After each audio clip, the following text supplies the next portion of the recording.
mwe no asase omo bose omo coupon no obehwe no atua de ama won mo eti omunya tobase fa ma won mo a no omo so ma trase aso ani mo a aban entua san fa ma won mo eti omo sa wosu omo bia mu a ene ye no ada omo nyina boaboa mo no ene ohwe nkokorafo a sebi mpredu asebi mu kutapoma ebi mu ko mu ntimi nante sebi o omo tv chemu na so omo de kakra omo nyina ko pie mu ewo eye asomres kasam to ye eso omo ko amasam ye ba ko pe omo ka kira ban ni se ayeyo ayeye yisi ade aban no wotetu omabra bododo ebi mu sebi omapom de nsem kura se dansi so na so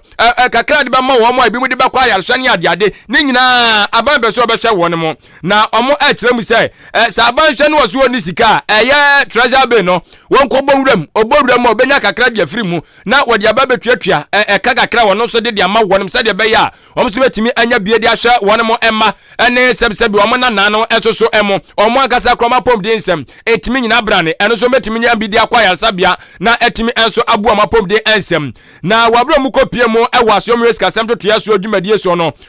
eyade so opanyina ogina omana mu a okasa ye sisiam no gase do no na ede eye ekoja boni yemu a na ni abre so obekonkoden de ama eye pensioners yi eye Dr. Edu Anane Antwi na woni nsemtwerefo ekasa ye chekire ehawa pepem no gase yi eye pensioners no wonom ekomu.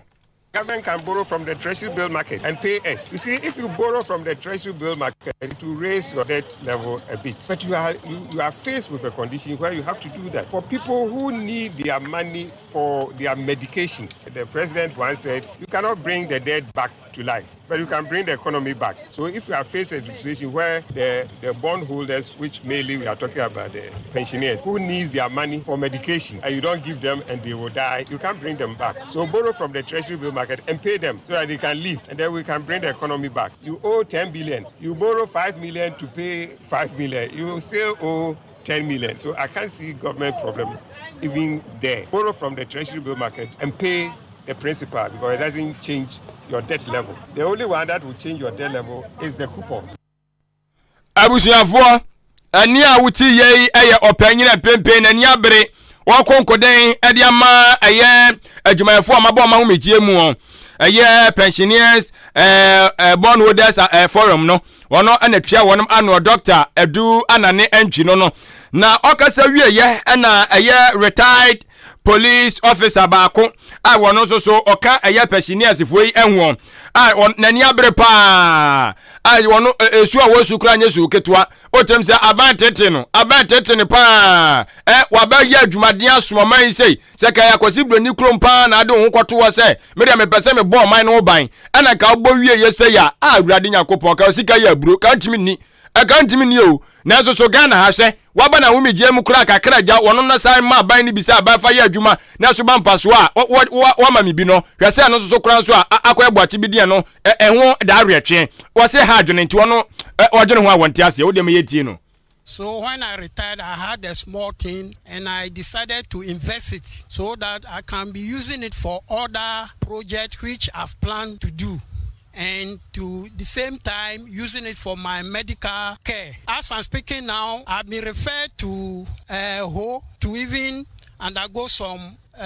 medical check-up, and because of money issued, I've not gone yet. And I'm having 2 bonds with Ghana Commercial Bank, precisely Sugakope branch. And on the 17th April, a coupon is supposed to be paid for a coupon. And as I'm standing here, or we are gathering here together with my colleagues, today 8th May, I have another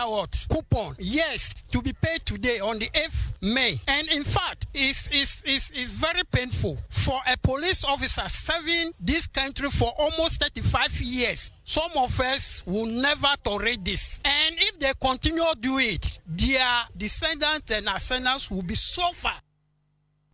Abusuafo we ono ye retired police officer na wo tell say ja wono so nani abre ne ho a ko sadia be ya ja ban be hwe na eye ni coupon no betimi so atua de ama no ni nyina no eye pensioner eye bondholders forum for won mo na akwakotena eye aso eye risk asem to so say aban hwe won mo na eka bi odo mo ntua.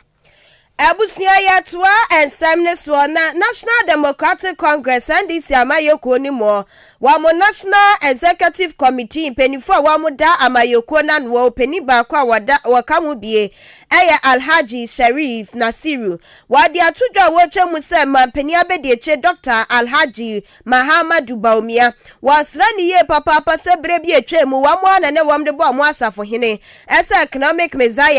messiah antisana sadia wabesre pasa amamwe eya tete apansam amamwe esa tonsom no nyina ne naso na wamon homwade se ne be ya bambon betimi asejina ne naso ekoba ne sa economic messiah wade bo ne ho asafo hene no ebetimi edimu eye pa Alhaji Nasiru etwa ne sems na wachire se wanu watnas no obu kwankwan kohwe nechi na wahwehwe ne emema wotimi hu pa ese ne enti amampani na adeda kwa akufado wahwe ye ebo Dr. Baumia di se wamra beta nechi ese mampani abedi echire no na ayenim dia wowo ewa amamwo hu sensem tia ana mampani ebo ni di nti se ne watnas ye hwe han na amamwo no etoba ha wombedi ne hu ya moye pa watros na wachire se ne kure wo hwabra na NPP amayokwe wamu ba benwam na Dr. Baumia wamu boje ne so ene anam so kropo machese yi no esu wonkoye pani a wobeda economic management team ano ni nyina ye dibra abaye owa abangwam edema no ene gidi aga na fo nya ye ewonimu esu okodi se ko nanim a wobetimi aboa ama amammo hu sem ye sikasem so etimi egina ene ti wobesra ne pa ese bosha wodra wode ehye Ghana fo no ebra so se Dr. Baumia wahwe na wode ni nyina egu aponso ne kasa ye mu an watche sesende ma pani abedieche Dr. Muhammadu Baumia waye krado pana na nisu ade hunu nyina ne se wobeye ma pani ewo my Ghana ani amamoi eso a ewo so hwede watutu ne niama ye nya sapade a ma pani dibra wo pre ho na wo so hwede wo yi free ni tinimu Baumia ye fa no say because he is an economist. I want him there for economy muntina. Ono kwa within this Republican dispensation ye fa no for 3 times to be the vice president until womobenya adiedi. Enti so bibi ye fa economy na atete apansam na. Ene oti akonyem. Ono so mwa nipa wa ye no adoye. Aboa no amano consistently say on with the reasons of betting with the economy. Or that's your vice president and the head of economic management team. And he said and then also to convince the good people of Ghana, to convince MPP for because one more problem then they can be convinced Oba or the baby for the bar. Ebusiani National Executive Committee member Emma NDC Amayoko no Alhaji Sharif Nasiru na wamanaso awowie ye ana wachira sa wobia ya digibire bi sha usaya ya hwe ni mo esa obejai enkaye dum bi ti ya hwe san kaye dum na ne ehu so asumesi na apenso o ya sade o ade we de koso obente a apenso entibire bia ye behu sade ni bia ne ye de akai woni akọ na wachira sa mampani na adodankwa ene na bedi eche Dr. Muhammadu Baumia empempre MPP abaya wamu abanwam no kaye dum a wameja wo wan nya de beboa ama amayokwe netimi etumpon na wache se NPP amayokwe ye ba ni dream katashe proye kun kankan wamu ba ye wamu she Ghana fo bosi ye ba betu ase ne kura no wamu na wamu edi muntintima enya no kwa fe galamse enu so ka wo bia ye betu galamse ase ye betu galamse ase na no report e ba monten so NPP amayokwe ni muma aswafo ni mrashebedwafo wamu din se cho enya ketua wamu sanso shebosa amamwe wamu ba wambehwe se bejina ne naso ye pa ene wanga na cedis na ne $1 wamu nyina gineti benkro ene bebi $1 ne nam ne wasidi ne kura ntimi nro no wasini nyina ye bosha aban hye ye wamu ba ye so a wamentimi eni so na fe wamu kura na ne wamedi muntintimba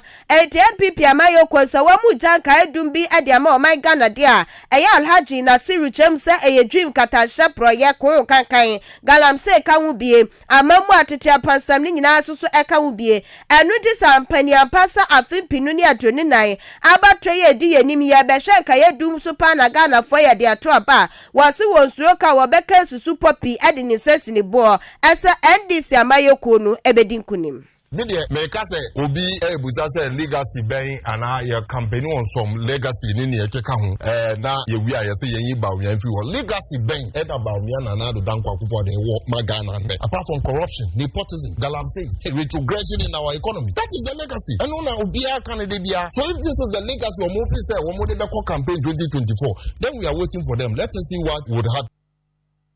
Abusi Alhaji Nasiru Amanaswa na wobia no watu aswo ana wɔkyerɛ sɛ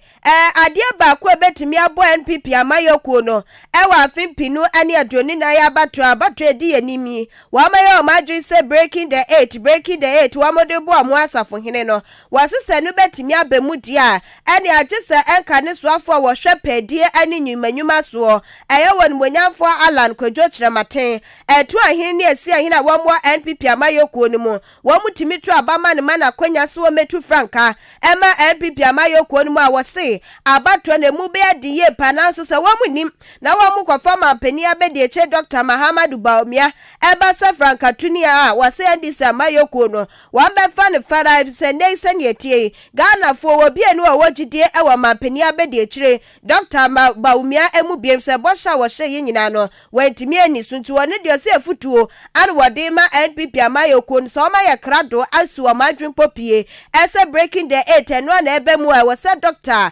Mahamadu Baumia mampani abedi echire wamu eyinu esinchen.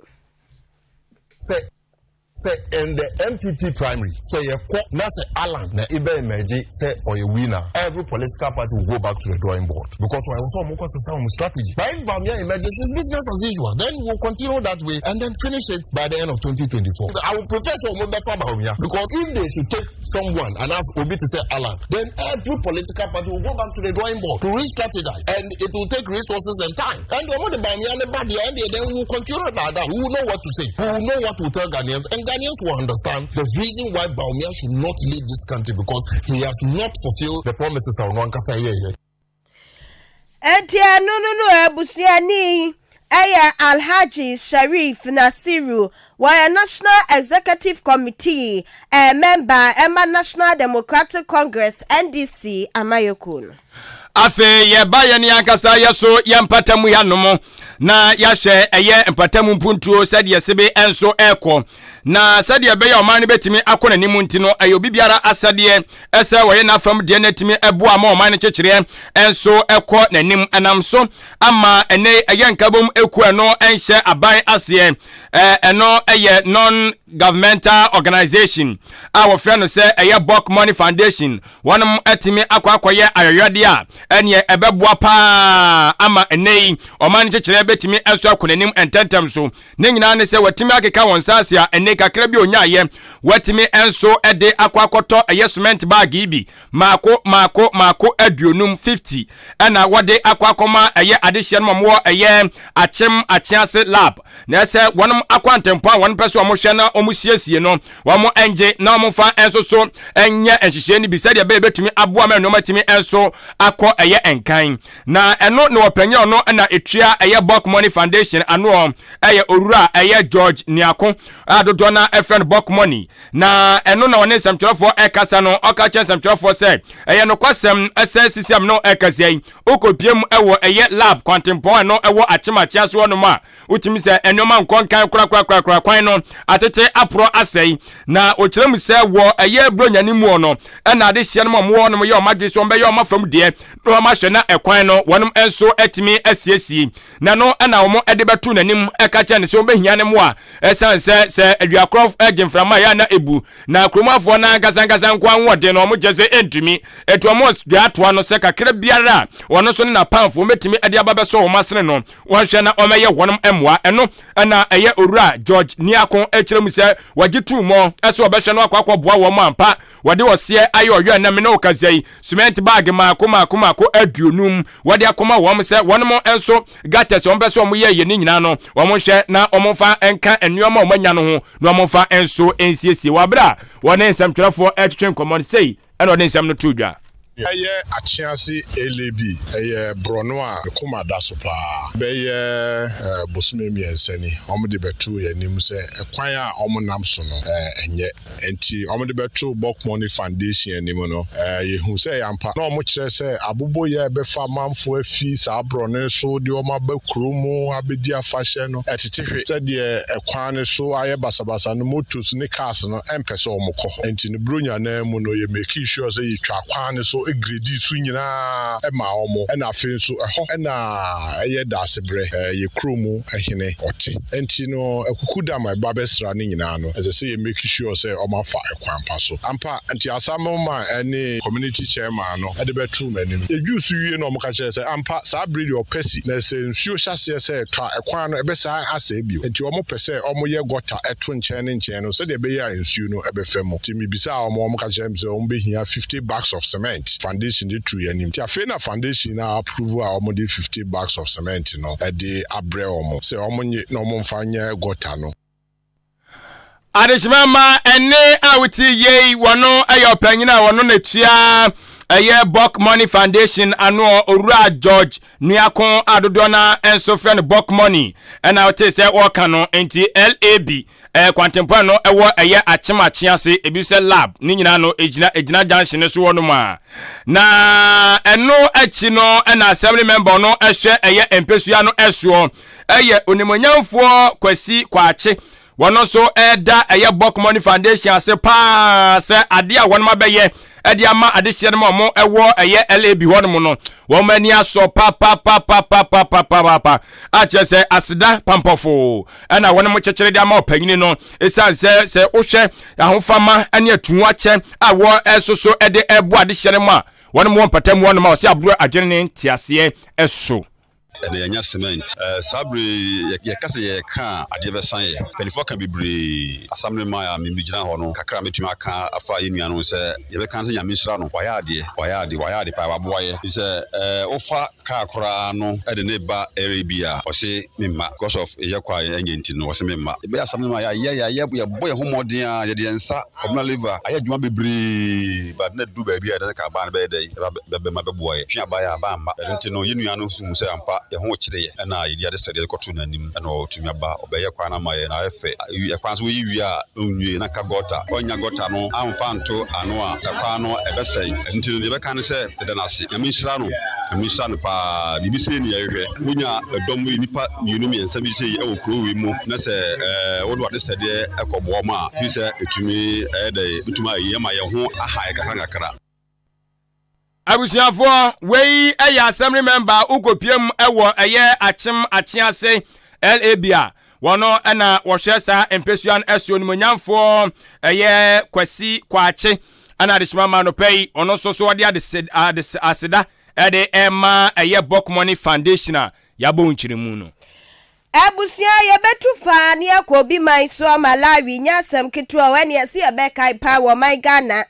ebre bi baya disuafo wa mo kwaje ntete ye wanto asosuku ye se wa my rasta fairy nti yenye wom ena so masem ni ye twe na abraso twe na abo so nyasem ketua na akopie mo Malawi a sa hyehyɛ ye na koto editabo ato eso ansani ye be komu nsem ne ye mfa nase ema rich drop natural mineral water kofa bayo enyasem ketua kofa bay a wode eye rich drop insuo enso ebaye ede bia mikasa wakoye nipa dasani de ekwa nipadua nim no eya na ehuhia ye pa esene eba montenso no enti se bibi kwa wo nipadua nim eya na wahwe esene ekwa nipadua nim eya ne ebeboa ama na pomuden na se nipadua na pomuden ejina ne nan eso enti rich drop natural mineral water ye nim wo modada ye nim wo mutenya fe ne ebeso kanea enso ahwe menime kane no na ensuo ne die da so eye rich eyes sesi aya sesa no rich drop natural mineral water ya dia fa abai fo kwan so aso ne so enti eye ensuo kujin ye pa FDA aso ye hwe ye nuane ene ye nuo so no wa magye atum se ensuo yi eye ensuo pa kwani pedua ni mu a enkofa how bia mene typhoid ne na mountain so etisa wonu musuo na opani ebebo ye padia eno ane rich drop natural mineral water achim aboabo ye wo pista wo pensuo ni bia wo benya ewo ho asaso na kan pumpuni mante mu so kaso CP ensuo ni bi ewo ho doso pusu ana wafra emei 0241666508 0241666508 and I say 0555 250872 0555250872 now ni mpenifu a wa mo eda rich drop natural mineral water ano so twetwen komo rich drop na wageme so always rich always pure afei abusua yentoa ensem no eso na kwate bata peni a eno ewa Malawi anene ya semuafo wamatena sedi nkrata bia ba monteso wamodo monsa ahyenkrata na si ya wamuchem se wamani abrepa na ni bria soja ankamalawi fo wombehu se court no na ni abri ye pa na ani bra nyina ne sem ene kwakopie mu ewa Malawi krodwani mu a aban suku awodo a wo ni suku awodo a wo no wamahyehyɛ mra wo mu kyerɛ mu se wo yosuani na wo ba beje ntete ye wo se utimi twa kofam krania dreadlocks rasta enya dia wamu gibi ewo ho eni te adisuafo bia wamaye dreadlocks bi rasta foi na wamu braye papa panya sem ketwa ene na nam soma court dia atodwa wo kire se afimpinu eni edu 2010 ana fei 2016 afimpinu eni dunsia eba beto odwa se rasta ferian fo mienu enkwada wamu kwaje nteteye suku se ya ma wamu kwai suku penifo se ya nyi wam emo wamu suade ya kwahwehwe mu na tse wamboni a wamaye ebi mada ewa Malawi kroni mu nyina ne se wamuti wamaye ne rasta ferian ni tianye womo ena court du tudwa wo chem se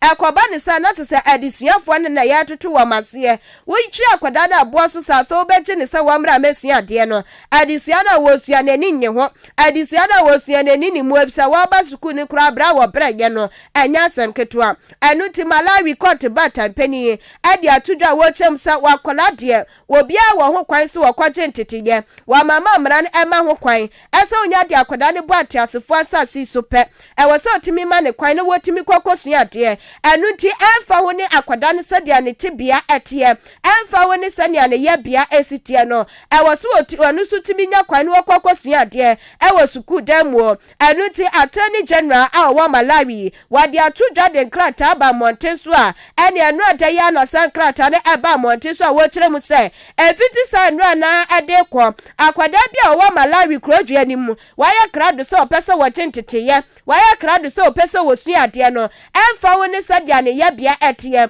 emfa wo sania ne twinye etie ne kala esifate ewa saso ye hwe ehumasua ene adisua sem so ewa Malawi krodua ni mu wo mutimi masa mofra ne kwan na wo mususu etimi esuade se ne bia dachi bia no wo mu beba bi ye penimpa ewa montenso enu ti sabre kokopie mu ewa Malawi man ni mutia wo ma ho kwan esa akoda no se waya rasta wo emfa wo ne sania ne sune ne bantia waya krado eso obeje titi yanko ade wo sempenifo ema no ho ekwan abusuafo ana blebe ma kwan ama yede anopa no sia Ahenkan Kasiebo no yede mu nkyeremu ne nyina enso ebesie aseda enko emfama eye aboafo Kwame Asante ada Roma Facebook live YouTube live ono anade yen enso so eba owura bilema so ye technician on duty a onso hwe se wa utie Kasiebo no so beti bibia kama na timi enso aboa wa no pai wakenkan for eye me adwen pahene Kofi mensa adwen papa na papa endi wanim kan mene